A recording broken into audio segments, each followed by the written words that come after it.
अभी तक हमने स्टडी किया कि एग्रीकल्चर सेक्टर के बारे में हम लोग कंटिन्यू बात कर रहे हैं कि हमने फीचर्स देखे, मतलब जो प्रॉब्लम्स थी एग्रीकल्चर सेक्टर के सामने उनको कैसे डील किया जाए, अभी इसके बारे में स्टडी किया। अभी हम लोग देखने जा रहे हैं कि गवर्नमेंट ने किन स्टेप्स लिए, क्या पॉलिसीज इंप्लीमेंट की टू द कंट्री, ठीक है ना। तो वो टॉपिक्स हमारे 3 रहेंगे। फर्स्ट आपका टॉपिक है जो एनसीईआरटी टॉपिक्स भी है। First one is land reform और second one is land ceiling और last one is green revolution.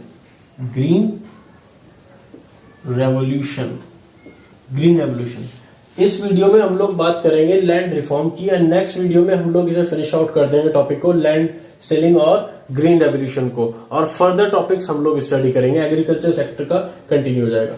तो हम लोग देख लेते हैं लैंड रिफॉर्म के अंदर क्या क्या प्रॉब्लम है। देखो, primary refers to change in the ownership of land holding mostly. What it mean that, देखो प्रॉब्लम क्या थी कि जो जमींदार थे, आपको बताइए कि कॉन्फ्लिक्ट चल रहा था किसके बीच में, जमींदार के बीच में और लैंडलॉर्ड्स के बीच में, कि एक बिग अमाउंट उन्होंने लिया हुआ था, मतलब वो बाउंड थे किनके पास, एग्रीकल्चर के पास।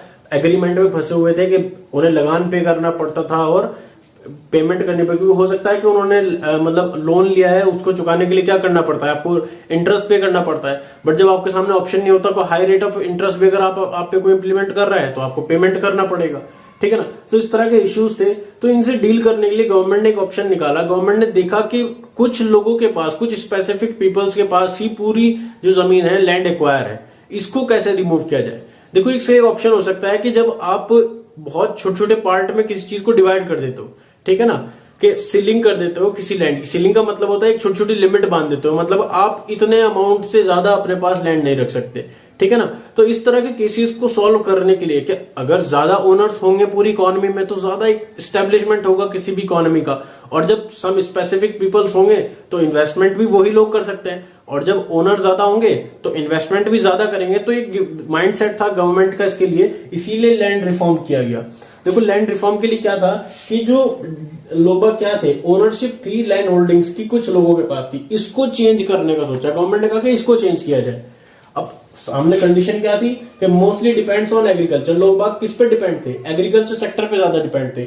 अगर आप इसको ही चेंज कर दोगे, मतलब लैंड होल्डिंग्स को छोटे छोटे पार्ट्स में बांट दोगे, लोगों के पास जमीन को डिवाइड कर दोगे, मतलब जो ओनर्स हैं, जो बड़े लेवल पे जमीन को वो कर रहे हैं, उससे लेकर किस पे कर देंगे, लैंड होल्डिंग्स को डिवाइड कर देंगे। तो उससे क्या होगा कि एग्रीकल्चर सेक्टर में भी ऑटोमेटिक आपको ग्रोथ देखने को मिलेगा। और next topic was that objectives of equity, कि आपका क्या फुलफिलमेंट हो रहा है, कि जो इनइक्वालिटी का एक मोटिव है, मैंने अभी हम लोगों ने डिटेल में डिस्कस किया है कि एक बड़े डिस्पैरिटी को दूर करने के लिए, जो अनइक्वालिटी है, रिचर और पुअर के गैप को कम करने के लिए भी वर्क करता है। कि अगर आप उन सबको लैंड दे दोगे जो लैंडलेस हैं, जिन्हें आप कल्टीवेटर, टीलर्स के नाम से हम लोग अब तक टॉपिक में बुला रहे हैं, अगर उनके पास जमीन आ जाएगी, वो ओनर हो जाएंगे, तो एक क्या होगा, एक बड़ा स्टेप होगा किसमें, एग्रीकल्चर सेक्टर के डेवलपमेंट के लिए। तो कहीं ना कहीं इक्विटी को भी स्ट्रेंथन करता है और आपके एग्रीकल्चर सेक्टर को भी स्टैब्लिश करता है, जो इकोनॉमी को directly. Now we have topic abolition of intermediaries के लैंड रिफॉर्म में। जो इंटरमीडिएटरी गवर्नमेंट का क्या पर्पस था, आपको पता ही है कि लैंड होल्डिंग्स जो स्पेसिफिक पर्पस के लोगों के पास थी, उनसे रिमूव कराना था, उनको डिस्कार्ड करना था, और जो कल्टीवेटर्स हैं, टिलर्स हैं, उनको प्रोवाइड कराना था, ये तो आपको पता है।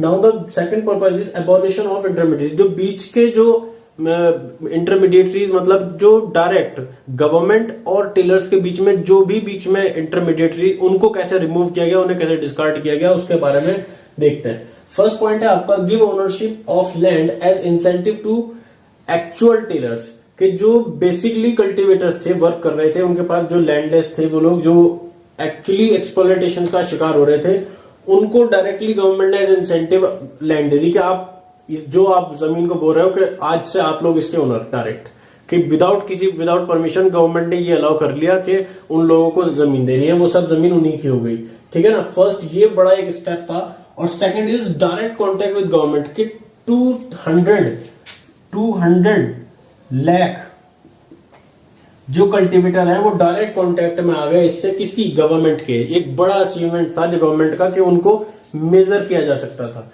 उनकी कंडीशंस को। और third one is increase in output के क्या देखने को मिला, एक बड़ा प्रोडक्शन में क्या देखने को मिला, चेंज, कि प्रोडक्शन जो आपकी इंक्रीज हो गई, ठीक है ना, इसकी वजह से कि जो गवर्नमेंट ने क्या हो गया, जब देखो ओनर ज्यादा हो जाएंगे लैंड के तो ऑटोमेटिकली क्या होगा, इन्वेस्टमेंट लेवल बढ़ जाएगा, जब इन्वेस्टमेंट गवर्नमेंट का बढ़ जाएगा तो कैपिटल फॉर्म होने लगती है, तो प्रोडक्शन बढ़ जाता है ऑटोमेटिकली, ठीक है ना। बट एक डिमेरिट हमारे सामने आती है कि जो गोल्स है इक्विटी का, जो आप लेके चल रहे हो एजेंडा के गोल्स ऑफ 5 ईयर प्लान में इक्विटी लेके चल रहे हो, कि जो डिस्पैरिटी है, इनइक्वालिटी को दूर करना चाहते हो, बेसिक नीड प्रोवाइड करना चाहते हो, वो कंप्लीट नहीं हो पाया। वाई? उसके पीछे कुछ रीजंस हैं, हम लोग डिस्कशन कर लेते हैं कि वो रीजंस क्या हैं। रीजंस थे जिनकी वजह से जो ये आपका सक्सेस है इक्विटी का वो आपको नहीं मिल पाया, मतलब जो आपका मेन गोल था वो पर्पस पूरा नहीं हो पाया। उसके क्या रीजंस थे जो डिमेरिट्स रहे? फर्स्ट पॉइंट है द फार्मर्स, जो जमींदार थे आपके वो क्या रहे, कंटिन्यू ओनरशिप पे रहे, जो लार्ज स्केल पे वो लोग फार्मिंग कर रहे थे वो करते रहे। मतलब क्या हुआ कि हिडन वे में जैसे करप्टेड होता है ना कुछ, उसको छुपा लिया गया, मतलब आपने ओरिजिनल जो सिचुएशन है वो गवर्नमेंट के सामने नहीं आई, इसके लिए बड़ा प्रॉब्लम रहा। जमींदार ऐसे हिडन वे में फार्मिंग करते रहे, मतलब जो स्पेसिफिक पर्पस है वो आपका कंप्लीट नहीं हो पाया। सेकंड पॉइंट इज सम जमींदार क्लेम्स टू सेल्फ कल्टीवेटर्स, मतलब उन्होंने ऐसे प्रिटेंड किया कि जैसे वो लोग क्या है, ओरिजिनल कल्टीवेटर्स है, टिलर्स वही लोग हैं, ठीक है ना। उन्होंने ऐसा शो किया गवर्नमेंट के सामने ऑन पेपर कि जैसे वो ही कल्टीवेटर्स हैं, सेल्फ कंज्यूम, भाई हम लोग तो अपनी जमीन खुद ही उगा रहे थे, ठीक है ना, तो ओनर भी वही होंगे। गवर्नमेंट की क्या पॉलिसी थी कि जो उस टाइम पे जो जमीन को फार्मिंग कर रहा है जिस उस पे वो उसका ओनर हो जाएगा, ठीक है ना। तो उन्होंने ऐसा शो किया कि जैसे वो लोग सेल्फ कल्टीवेटर्स थे, सेल्फ फार्मिंग कर रहे थे, तो इसके लिए बड़ा प्रॉब्लम क्रिएट हुआ। और third one is most of the poors could not get benefit of that it. क्यों? क्योंकि जब आप हिडन जो ओरिजिनल सिचुएशन है वो गवर्नमेंट के सामने जब नहीं आएगी तो क्या हो जाएगा, वो जो प्रॉब्लम है वो सॉल्व नहीं हो पाएगी। आप क्या करना चाह रहे थे कि पुअर्स को डायरेक्टली अप्रोच करना चाह रहे थे, वो गवर्नमेंट का जो एजेंडा है वो पूरा नहीं हो पाया। So that is the reasons of land reform, जो इसकी सक्सेस और जो गवर्नमेंट ने स्टेप्स लिए उसके बारे में था लैंड रिफॉर्म्स का। So our next topic is land ceiling. Let's see what the happening in that. Next topic है लैंड सेलिंग। देखो नेट लैंड सेलिंग होता क्या है, जब पहले आपने पढ़ा है लैंड रिफॉर्म, लैंड रिफॉर्म में गवर्नमेंट ने क्या किया कि as a incentive land provide कराई to the cultivators, but in this case government had taken some steps like limited lands you can acquire, ठीक है ना, कि जब जमींदार को देखा कि वो लोग क्या कर रहे हैं, प्रिटेंड कर रहे हैं एज ए ओनर, और जो गवर्नमेंट ने पॉलिसीज में चेंज किया लास्ट टाइम हमने पढ़ा है, वो सब प्रॉब्लम्स को डील करने के लिए गवर्नमेंट ने क्या किया कि हम लोग स्पेसिफिक लैंड का मतलब आप लोग रख ही नहीं पाओगे। सपोज गवर्नमेंट ने लिमिट लगा दी कि 50 एकड़ से ज्यादा आप नहीं रख सकते, ठीक है ना, तो कुछ इस तरह की लिमिट को लगाना आप क्या कहलाया, वो टॉपिक क्या कहलाया, लैंड सीलिंग कहलाया। बेसिकली एक्चुअली हकीकत क्या है कि लैंड सीलिंग का जो कॉन्सेप्ट है वो सिर्फ सक्सेस हो पाया वेस्ट बंगाल में, कुछ अदर एरियाज में, otherwise is couldn't possible in the whole country implement successfully, ठीक है ना। सो फर्स्ट पॉइंट इज जो इसमें स्टेप्स टेकन है वो बता देता हूं आपको कि taken over from zamindar and allotted to landless cultivator. अभी हमने आपको बताया कि गवर्नमेंट ने क्या किया, स्पेसिफिक लिमिट लगा दी, और इससे पहले लैंड रिफॉर्म में क्या करी थी गवर्नमेंट कि जो जमींदार है, इसमें एक्चुअली हो क्या रहा था, एक्वायर करने का मतलब ये है कि अगर आप लिमिट लगा रहे हो कि जो जिनके पास एक larger scale of land acquire की हुई थी उनसे क्या हो रहा है, गवर्नमेंट उनसे एक्वायर कर रही है, उनसे जमीन ले रही है, और किनको प्रोवाइड करा रही है, जिनके पास जमीन नहीं है लैंडलेस को।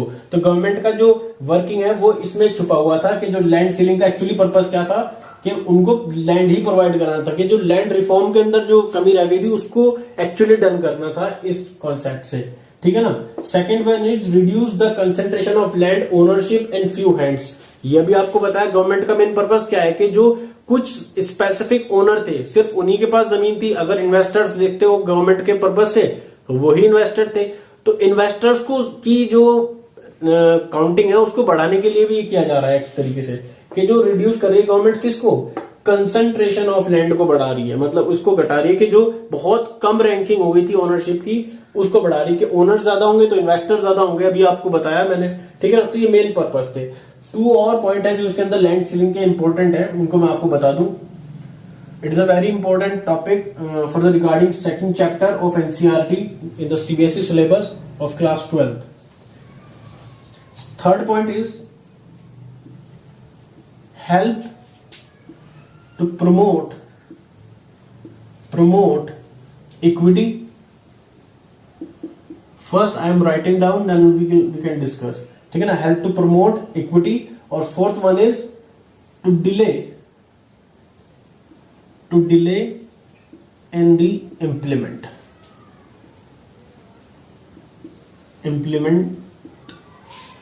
of this concept.